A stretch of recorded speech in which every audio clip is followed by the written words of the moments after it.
Saudara, pedagang pasar pagi yang biasa berjualan di area Pasar Raya Salatiga sejak beberapa hari lalu menempati Jalan Jenderal Sudirman. Uniknya, pasar tradisional tersebut menerapkan protokol kesehatan physical distancing. Sebanyak 800 pedagang pasar tradisional di Kota Salatiga menerapkan protokol kesehatan physical distancing saat melakukan kegiatan. Kegiatan pasar tradisional yang dibuka pukul 4 pagi hingga setengah 7 sudah dilakukan sejak 3 hari ini. Penataan ini diberlakukan hingga wabah corona mereda dan keadaan pulih kembali. Biasanya pasar pagi tersebut menggunakan halaman parkir pasar raya. Sejak adanya wabah corona, pemerintah Kota Salatiga melakukan penataan dengan protokol kesehatan physical distancing menggunakan Jalan Jenderal Sudirman yang berada di depan pasar. Pembelinya ya kalau kelihatan dipanggil. Gitu. Langganan ya? Iya. Kelihatan dipanggil, disuruh ke sini. Sebelum seperti ini jualannya di mana, Bu? Jualannya kan kalau udah mapan kan tinggal lewat beli. Lah kalau gini kan nyari-nyari. Kurangnya pemberitahuan jadinya pengunjung itu agak bingung mencari pedagang yang udah langganan gitu. Iya. Alasan pemerintah Kota Salatiga tidak menutup aktivitas pasar tradisional saat pandemi virus corona dikarenakan pemerintah tidak ingin mematikan ekonomi masyarakat. Jika pasar ditutup justru akan melumpuhkan perekonomian masyarakat. Harapannya tentunya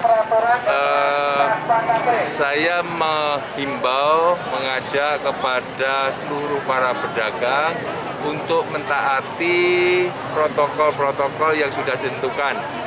Physical distancing tetap ditaati, social distancing tetap ditaati, cuci tangan pakai sabun dan semuanya pakai masker. Pedagangnya, pengunjungnya, pembelinya harus pakai masker. Bahkan pedagangnya kalau nggak pakai masker tidak boleh berjualan. Tegas boleh. Pemerintah Kota Salatiga berharap warga ataupun pedagang yang ada di pasar tetap mematuhi protokol kesehatan physical distancing, menggunakan masker dan cuci tangan ataupun menggunakan hand sanitizer. Hendro Teguh Prastawa, Kompas TV, Salatiga. Ya, indah dan uniknya Al-Quran berbahan marmer bisa kita lihat di Masjid Al-Mutaharram Kajen, Kabupaten Pekalongan.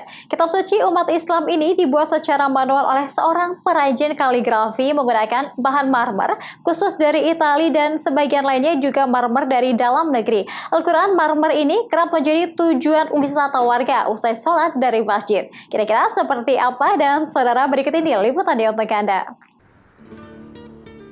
Karya Al-Quran berbahan marmer ini terlihat sangat indah, unik, juga menjadi perhatian bagi jamaah serta masyarakat.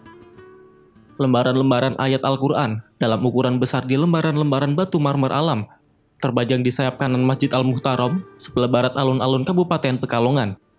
Goresan di atas batu marmer ini terlihat rapi dan tulisan juga indah serta mudah dibaca. Untuk memperjelas hot atau tulisan, diberikan warna emas pada sela goresan tersebut. Karya seni Al-Quran ini dibuat oleh Nur Hidayat Sibah, perajin pahat kaligrafi di Kajen Pekalongan, alumni Pondok Pesantren Al-Muayyad Solo.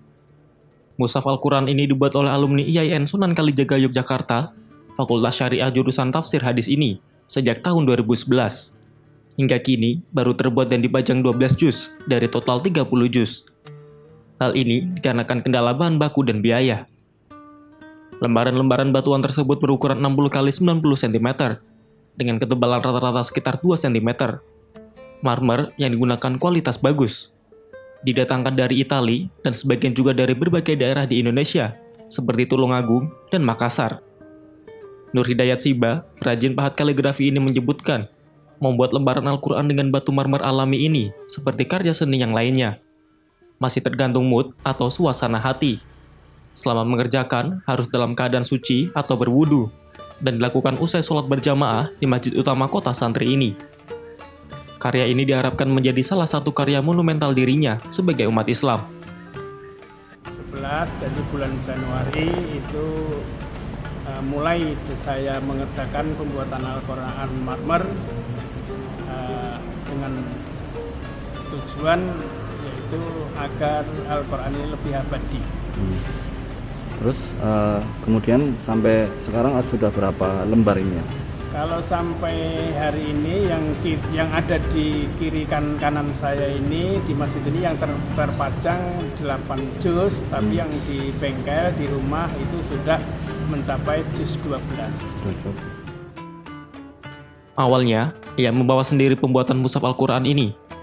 Belakangan mulai banyak dermawan ikut membantu membiayai, termasuk juga dari pemerintah daerah Kabupaten Pekalongan. Membuat Al-Quran marmer tersebut per lembarnya mencapai sekitar 2,1 juta rupiah jika marmer impor dari Italia.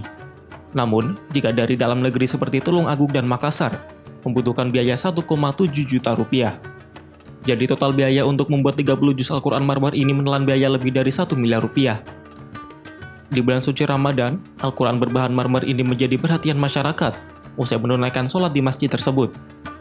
Al-Quran jenis kertas berisiko rusak, terlebih saat ini makin banyak Al-Quran jenis digital. Ya bagus-bagus saja ya. Hanya nilai manfaatnya harus dipajang. Kalau hanya ditumpuk seperti itu nggak bagus ya. Mungkin hari ini Al-Baqarah ya. Mungkin besok seminggu berikutnya An-Nisa. Ini tempatnya sendiri juga kurang memadai. Jika Al-Quran itu jadi seluruhnya, maka akan ada 600 keping marmer dengan berat total untuk 30 juz kira-kira 14 ton. Di dunia ini banyak Al-Quran besar yang sangat luar biasa, ada yang berbahan kayu dan tembaga. Ari Himawan, Kompas TV, Pekalongan. Ya, terima kasih saudara, informasi tadi sekaligus penutup Kompas Pekalongan pagi ini. Anda bisa menyimak video tayangan kami di YouTube Kompas TV Pekalongan. Selamat menunaikan ibadah puasa, kami undur diri dan tetap saksikan serangkaian program berita di Kompas TV, independen terpercaya.